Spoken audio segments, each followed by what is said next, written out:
చట్టపరంగా విశ్వాసం నమ్మకం నాకు ఉంది కాబట్టి పక్క కూడా నేను పట్టించుకోండి దాని గురించి. ఇలా లక్షల రూపాయలు కోట్లు కడుతున్నారు ఇవాళ కేసీఆర్ కుటుంబము. 2022లోనో 23లోనో నా మీద 100 కోట్ల ఇజ్జత్ దావా వేసిండు. ఏమైంది? మళ్ళీ 10 కోట్లకు ఇజ్జత్ దావా వేసేయండి. కోట్లు చూసుకుంటే అవి ఉండేది కాదు, పోయేది కాదు. కోర్టు మీద నమ్మకం ఉంది మాకు. ఆడ 11 లక్షలు కడితేవి, అంతకుముందు కడితేవి. ఇంకా సిరిసిల్ల లాంటి నియోజకవర్గం వల్ల మొన్న వరదలు వస్తే చచ్చిపోయారు. ₹1 ఇచ్చినావా? ఈ 10 లక్షలు ఇచ్చుకోపోయి సిరిసిల్ల ఇస్తే ఏమే కోట్ల రూపాయలున్నాయి. ఇజ్జత్ దావా తెలంగాణ రాష్ట్రంలో వేయాలంటే నువ్వు మీ అయ్య బయటికి రారు. నువ్వు మీ అయ్య తిట్టిన తిట్లు ఎవ్వరు తిట్లే. నేను లవంగం తింటే తంబాకు అన్నావు, సిగ్గుండాల కొంచెం అన్నా. ఇజ్జదా వేరాదా? నన్ను వాడు వీడు అని మాట్లాడినావు. ఇజ్జదా వేరాదా నీ మీద? మీ అయ్య నా తలకే 6 ముక్కలు నట్టున్నాడు. ఇజ్జదా వేరాదా? నీ అయ్య నన్ను వాడు వీడు అని ఏ భాష పడితే ఆ భాష మాట్లాడాడు. ఇజ్జదా వేరాదా? తెలంగాణ రాష్ట్రంలో ప్రజలను దళిత బంధు, దళితులు ముఖ్యమంత్రి చేస్తాన్నావు, మోసం చేస్తావు. ఇజ్జదా వేస్తే ఏడుంటావు నువ్వు. యువతకు ఉద్యోగాలు ఇస్తాన్నావు, మోసం చేస్తావు. ఇజ్జదా వేస్తుంటే నువ్వు నీ అయ్య ఏడుంటారు? నిరుద్యోగ బుద్ధి ఇస్తాన్నావు, ఇయ్యలేదు. ఇజ్జదా వేస్తే ఏడుంటావు నువ్వు? రుణమాఫీ అన్నావు, చేయలేదు. ఇజ్జదా వేస్తే ఏడుంటావు నువ్వు? డబుల్ బెడ్రూమ్ ఇస్తాన్నావు, మోసం చేస్తావు. ఇజ్జదా వేస్తే ఏడుంటావు నువ్వు? ఎట్లా బెదిరిస్తే భయపడే వ్యక్తి బండి సంజయ్ కాదు. నువ్వు ఉద్యమం పేరుతో వచ్చినావు, మీ నాయన పేరు చెప్పి మీ అయ్య పేరు చెప్పి నువ్వు వచ్చినావు. నేను 9 సార్లు జైలుకి పోయినా. నా మీద నీ ప్రభుత్వం పెట్టిన కేసులు 109 కేసులు. 9 సార్లు జైలుకి పోయినా. 109 కేసులు. అర్ధరాత్రి ఎత్తుకపోయారు, మధ్యాహ్నం పూట ఎత్తుకపోయారు, రాళ్ల దాడులు చేశారు.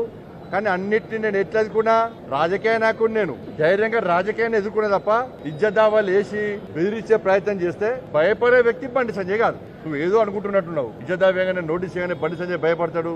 తెలంగాణ సమాజానికి అప్పీల్ చేస్తున్నా. తెలంగాణ రాష్ట్రంలో బీఆర్ఎస్ పార్టీ, గతంలో టీఆర్ఎస్ పార్టీ, తెలంగాణ రాష్ట్రంలో రాష్ట్ర ముఖ్యమంత్రిగా కేసీఆర్ గారు ఉన్నప్పుడు కేసీఆర్ గారిని, కేసీఆర్ కుటుంబం తెలంగాణ సమాజాన్ని తిట్టిన తిట్లు వాస్తవమా కాదా? అదే కుటుంబం ఇవాళ నాలాంటి సామాన్య కార్యకర్తల మీద ఇజ్జత్ దావా వేసి బెదిరించే ప్రయత్నం చేస్తే వీళ్ళని ఏం చేయాలో తెలంగాణ సమాజం ఆలోచించాలి. ఇది కరెక్టా? నేనే బూతులు మాట్లాడలే, ఇక్కడ వాస్తవాలు మాట్లాడినా. నేను కోర్టుల పక్కన నిరూపించుకుంటా. ప్రజాప్రతినిధిని నేను ఫీల్డ్ మీద కొట్టాడేటువంటి నాయకుడిని. నేను రాజకీయంగా ఎదుర్కొంటా తప్ప నేను ఇజ్జత్ దావాల పేరుతో బెదిరించే ప్రయత్నం చేయాలి. నాకు రాజకీయంగా ఎదుర్కొనే దమ్ము నాకున్నది. నేను మొన్న సవాల్ చేసిన, నన్ను తంబాకు తింటావు అన్నావు. నేనేమన్నా అంటే నా తంబాకు తింటావు అన్నావు కదా, నేను నా కుటుంబ సభ్యులతో సహా వచ్చి ప్రమాణం చేస్తాను. నువ్వు డ్రగ్స్ తీసుకుంటా లేవు అని చెప్పి నీ కుటుంబ సభ్యులతో వచ్చి ప్రమాణం చేయమని అన్నా. ఎందుకు రాలే? మరి నా మీద ఆరోపణలు చేస్తావు కదా, ఎందుకు రాలే అంటున్నా. నువ్వు తప్పు చేయకుండా రావచ్చు కదా. నువ్వు దేవుని మొక్కవు. నీ కుటుంబ సభ్యులు తీసుకోరమ్మని చెప్పినా, ప్లేసు, టైము, డేటు డిసైడ్ చేయమని చెప్పినా. రాకపోవడంలో నీకున్న ఇబ్బంది ఏంది? ఇది ఫీల్డ్ గా కొట్టాడే పద్ధతి. లక్షలు కోట్ల కట్టడానికి పైసలు కానీ సిరిసిల్ల వరదలు వస్తే రూపాయి ఇచ్చే చేత కాదు. నీ కార్యకర్తలు చచ్చిపోతున్నారు, చాలా ప్రాంతాల్లో ఇబ్బంది పడుతున్నారు, వాళ్ళకు రూపాయి ఇవ్వవు. తీస్తున్నా, అన్ని తీస్తున్నా బిడ్డ. ఇప్పుడు స్టడీ చేసినావు కదా, నేను స్టడీ చేస్తే ఇక నేను బయట చెప్పకుండా స్టడీ చేస్తా. ఏం చేయాలి నీ సంగతులు అన్ని చూస్తా.